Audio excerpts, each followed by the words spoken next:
The Joe Rogan Experience. The year of 2022. Last time I saw you, I think it was 2023. Was it that long ago? I think it was, wasn't? man. Okay. Yeah. And, man, dude, I was on a high the year of 2022.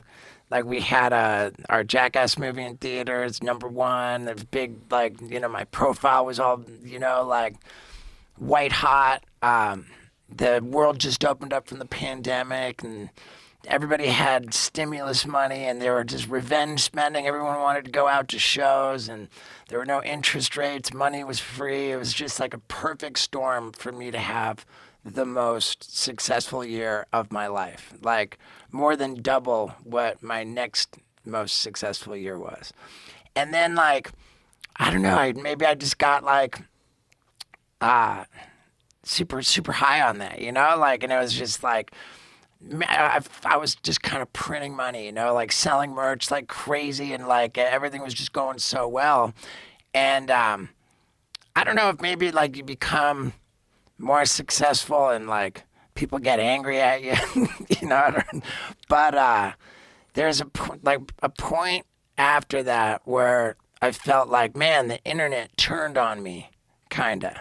Like I saw a lot of negative comments, people saying that all I do is promote merch, like there's a bunch of different stuff, and I legitimately agree. That's my thing, is when I see a negative comment about me, if I agree with it, then it really bothers me, and I got to do something about it, I think, and I've heard you say that taking criticism constructively is like super helpful. It's very helpful. The problem with the internet is it's overwhelming. It's too many voices, right? Too many different people. That's why I would never recommend for a person like you to even read the comments. Right. What I did was. Do you have a dick tattooed on your right eyebrow? Is that what that is? That's exactly. How long do you have to keep that for? I don't have to keep it for any amount of time, but it's not a bet or anything. I mean, it is a bet how long I last before I get it lasered off. And is there a money value to this bet? No, it's more of an experiment. Oh. But I've been doing really well with it. And it's not even a good dick. It's like a weird dick, like a banana dick. It's pretty awesome. and it was. You're bad at taking criticism. It was done by Post Malone. Oh, well, it makes it even better. It makes it awesome. Yeah. I don't expect to keep it forever, but I was very shocked when I got it that my life didn't really change a whole lot. Yeah, it's you. Right. You know what I mean? Like if, Marco Rubio got a dick tattooed on his forehead, they'd be like, hey, take his fucking clearance away. Yeah. But in any case, man, like, you couldn't be more right. There's so many voices and everything, but I agreed with a bunch of stuff, and I spent like 2024, 2025, like very mindfully addressing the criticism with which I agreed, and I felt like I made like really good progress. Like sort of repairing my reputation, even though maybe I didn't even need to. I don't think you needed to. Maybe not. Okay, so I sit down with Mark Wahlberg, and I'm talking about this, and I say, how like, leaning into faith, like really just like it's so important, like it's so important to me, and I had this meaningful conversation with Mark Wahlberg about that, and then with the day the episode comes out. It didn't even occur to me until the day the episode came out. I was hiking with my dog through a fucking state park in Tennessee, and it strikes me, oh my God, I had the audacity. As I knew that the episode went out that day, I had the audacity to cut from this thoughtful conversation about faith with Mark Wahlberg to an ad for gambling. I was like, oh my God. I was like, I don't have to be in the comment section to see people saying, what a hypocrite.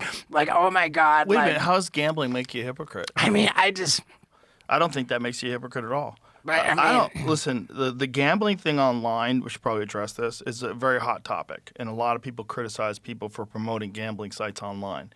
The problem is not gambling. The problem is people who are addicted to gambling. So the problem is self-control. All right, and I'm not saying I'm a person who's immune to being addicted to gambling. I am sure that given other circumstances in my life, I could have easily gotten addicted to gambling, but I'm not, and I don't mind gambling on stuff. I think sometimes it's probably fun. The problem is people. You saw Uncut Gems, right? Oh my God, best movie ever. That is gambling. That is the problem with gambling. That movie was so good. Fucking amazing movie. Adam Sandler killed it in that movie. It's such a good movie. Never felt so good. But the whole movie, I'm going like, oh, fucking don't do that. What the fuck are you doing, man? Don't do that. Right. Oh, Jesus, Adam. You know what though? Like, I made a decision on that day hiking with my dog. I said I'm not gonna promote anything unless it's good for people. Wow, good for you. I said like I don't want to do harm, man. I don't. Good like, for you. I don't think it does harm. I think it does harm if you let it do harm, but I think food does harm if you let it do harm. Oh I think alcohol does harm if you let it do harm. Right. I think marijuana, drugs, all kinds of things do harm if you let them do harm. Right, but it's just it's in your face. I understand. It's shit, and I don't want to participate in that. I get it. And I just haven't done it since then. I feel good about that. That's good. So all these different things that I've done to be mindful, to feel more good about like how I approach my life and my career. And then coming into this year, 2026, I was like, oh man, like now with the Mr. Beast coming out, I'm like, oh, this is gonna change my life. We got a new Jackass movie coming out. Like I feel really good about how I've restored my my integrity. Like I feel good about myself for myself. And then Joe, oh my God. Then I have Harland Williams on my podcast. Okay, this guy is the most genius. Like that. It's just so like you can't even understand the guy. Like he's one of the weirdest funny guys of all time. Like, this snake is on this desk because he kept it in his pants the entire episode, telling us that he had a tapeworm, and then he pulled it out at the end of the episode. And I've left it on the desk ever since. And when Trump was in here, I left it on the desk, and he got so excited. He goes, "Hey, buddy, thanks for keeping." What did he call it? Thanks for keeping Dimitri on the desk while Trump was in there. Like, he's just such an oddball. He's so magnificent. Such a great guy, too. And I record my podcast in an RV, right? I got like 3 different RVs that I use for it, and one I keep in Los Angeles. So we get to Harland Williams' house. For some reason, I'm driving, and I'm the fucking worst driver ever. And he's got this small driveway, and I'm trying to maneuver it around. And I get out of the van, and I'm like, I don't know how I can be such a fucking bad driver. And just like that, Harland Williams says to me, he goes, "It's AIDS, Steve-O. You have AIDS." Just like the most fucking absurd thing. And so like going into this podcast, I'm like, all right, like now we're entering the realm of the absurd. You know, like let's play with Harland Williams. Okay.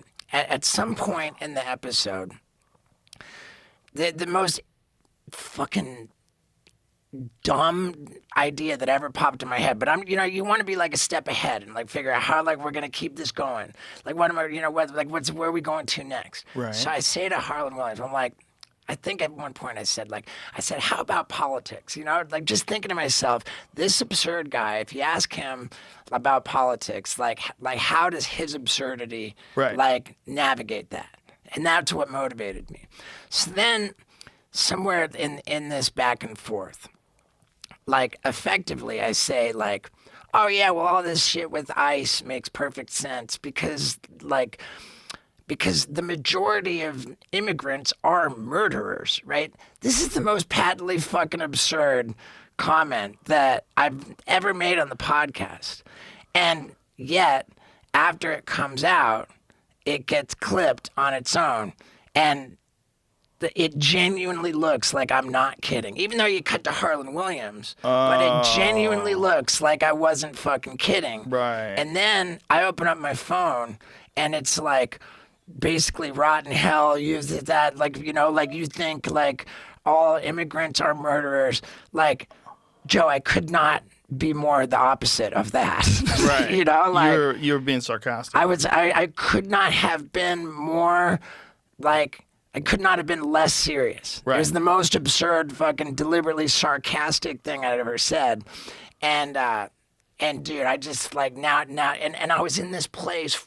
I was so excited, like, man, and I was so excited about doing my podcast. It was going, you know, and then now I'm just like deluged with this tsunami of hate. And that's what's so, you know. Did you respond? I did. Yeah, just say this is just you're fucking around. I posted on my Instagram. Okay. Like for clarification, I said I can't even. I said I was so shocked to believe that this absurd comment that I made was like taken seriously. But like, just, you know, I can't believe I'm gonna have to do this. But for the record, you know, less than 0.1% of the population is ever gonna commit murder. Of course. The majority of no group of fucking people is going to commit murder. But if you want to know how I actually feel, if there's a group of people that's more likely to murder someone, it's ICE agents, you know, like, and so then as soon as I post that, now, like, the whole other half of the world fucking hates me. Yeah, I wouldn't have said that either. Right. There you go, you know, like, and my sister is my voice of reason. She, like, I was like, hey, what do you think about this? And she, like, made, like, one small tweak. She's like, go for it. I just posted that. I don't even mind. You know, like, I don't even mind that. I feel like if people are going to hate me, let them hate me for, like, how I actually feel, you know? Like, Right. And, Is that your watch? How dare you? Yeah, it's my dad. I put my shit on do not disturb. Maybe your dad goes through because he's like one of your favorites. Yeah. He's on my speed dial. But yeah, so it was just a terrible fucking episode that I just went through. And we set this up like a couple months ago. Like, this happened like maybe 3-4 weeks ago. Mm-hmm. So I was like, when I was texting with you, I was like, oh man, I was in a, you know, like, shitty place. I'm feeling really rad, dude. Like, it'd be great to get together. And then now, since then, I'm like in a shitty place. Yeah, well, you know, obviously that ICE subject is a very hot subject. Yeah. People have gotten mad at me for my takes on it as well. You have to right. ignore it. And you know just what? have Like, to speak your mind, say what you really feel. If I'm honest, I regret all of it. Yeah. You know, like, I could have worded my clarification in a way that made a lot more sense. It bothered me so much to be so badly misunderstood. Yeah. You know? Like, when you talk sarcastically with a guy like Harlan Williams, when you fuck around and you say things you don't really mean, that's going to happen. I mean, Duncan is the best at that. Like Duncan Trussell, like he will have entire podcasts where he pretends he's in the Illuminati, and he'll talk to another comic who pretends he's one of the Rothschilds. Our friend Tony Tony Casillas gets on his podcast, and what does Tony pretend? A Rockefeller or a Rothschild? One of them. Yeah. So I think it's a Rockefeller. I might be wrong, but I mean, he dyes his hair for the episode and everything, and like it's so ridiculous, and people think he really is one of those people. Yeah. Now. Meanwhile, he's a doorman at the mothership. But Duncan will go through an entire podcast without breaking character. They'll talk about how important it is to control the population. They'll talk about how important it is to, you know, spread misinformation and keep people in the dark, and how stupid the plebs are. Yeah, I'm too fucking sensitive, man. You know, like. Yeah, well, it seems like it's not just that you're sensitive. It seems like you're seeking out input. You're seeking out feedback, and I think you're a little too famous for that. I just don't think it's healthy. Yeah, I've known so many people that are loved by so many, and yet they'll still find the people that hate them and dwell on that. And I've seen it with like very successful people. Yeah, it's just. Louis said it best. Louis C.K. said it best. He said the internet is just talk. It's just it's written down, so it seems more real. You know, because it stays up there forever. But it's just talk, just like people talk at a bar. Fuck that guy. You know, people say things, and they're not necessarily rational. They're not necessarily. Their opinions aren't necessarily valuable. Some of them are, and some of them aren't. But to go through all that and figure it out, the problem is, your brain only recognizes threats, danger, and people that hate you, right? So you get 100 people that love you, Right. but one person who says you fucking suck, and you'll just think about that guy, like, Right. oh no, that guy, he used to be a fan. Like, Right. I unfollowed him a long time ago. Like, ugh.